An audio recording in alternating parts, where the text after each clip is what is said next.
Miss Universe Rabia Mateo nagpuli sa Iloilo. Gani may pa-homecoming, kag-gain parade ang gwapa. Pero mga malaw ay mapalag gidya. Gani antes naton i-award ang mga malaw ay kag nagabash nga ang itsura daw bisugo. Manamyaw anay kita. Lemery, Iloilo, mayong adlaw sa inyo. Kag tani kamo naman ang ara sa maayo nga kahimtangan. Kag madamo nga salamat sa inyo nga paglantaw, kag pagpadayon nga pagsuporta sa akon nga mga videos. Halong gid kamo dira. Miss Universe Rabia Mateo nagpuli sa Iloilo. Gani may pa homecoming, kag gain parade ang gwapa. Pero mga malaw ay mapalagidya kag makomentar ang iban mang bash pa. Una nga reklamo sang mga laway. Wala gid bin quarantine. Explikar ko sa inyo ha. Antes ina nagpuli, kapila ina gin swab. Sang nag-negative kag may fit to fly, take note, private plane ina siya. Pwede na. Ati gwapa, pag-abot sa Iloilo, paray dayon.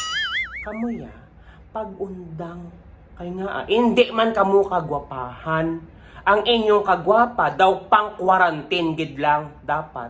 Bokoto na lang. Ikaduha nga reklamo, naghambal. May bagyo, may sakuna, ginuna mo pang parade sa inyong banwa.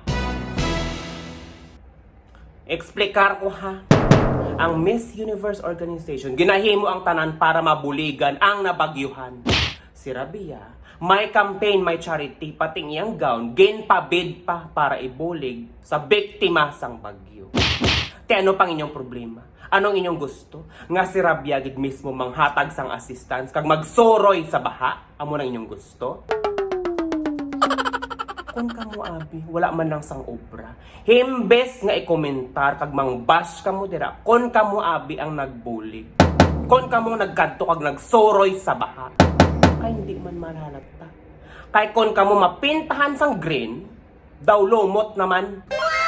Pag ang iban sa inyo, kon magpalutaw-lutaw, magpaanod-anod, daw tubol man. Blending ang tawag na.